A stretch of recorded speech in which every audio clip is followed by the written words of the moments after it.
So, napakagandang umaga sa ating lahat mga ka-farmers, mga ka-viewers from Luzon, Visayas at Mindanao. So, sa umagang ito, maaga po tayong nag-ikot sa ating taniman po ng upo. So, may marami na pong pwede i-harvest bukas mga ka-farmers sa ating upo. So, 2 days pa lang po siya, no? Pero may bunga ng pwede i-harvest. So, napakaaga mga ka-farmers kasi yung nagbagyo hindi siya masyadong na-stress, tapos dahilig ng kunti at hindi po siya malubog sa tubig baha, kaya nga tingnan natin maganda ang kaniyang katayuan. Okay, so ngayon samahan niyo ako at ipapasilip ko sa inyo ang ilalim kung totoo bang may bunga na. Okay, so tara mga kaupo farmer, samahan niyo ako at ipapasilip ko po sa inyo kasi sobrang kapal na po. Ganito na po ang kanyang ilalim. May mga bunga na pwede nating i-harvest bukas. Yan. So, ganun karami ang mga bunga niya mga farmers. Ano.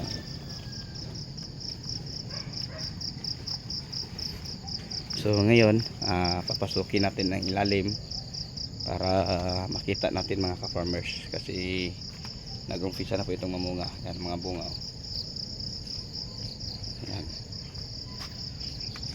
So ang mga bunga po noon ng ating ay mga upo ay magkatabi lang po. Yan. So ganyan, no? Ganda, oh.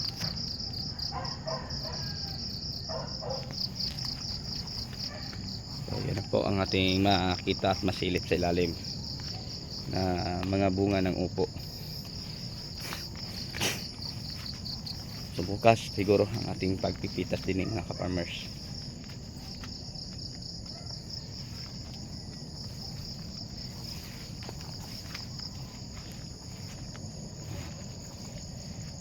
So maganda na kasi may mga bunga na nating makikita mga ka-farmers sa ating upo. Nakakatuwang tingnan ng mga ka-farmers. Yan, may mga malalaki na, oh, sa taas at saka sa ilalim. Yan, ito pa. Tingnan nyo.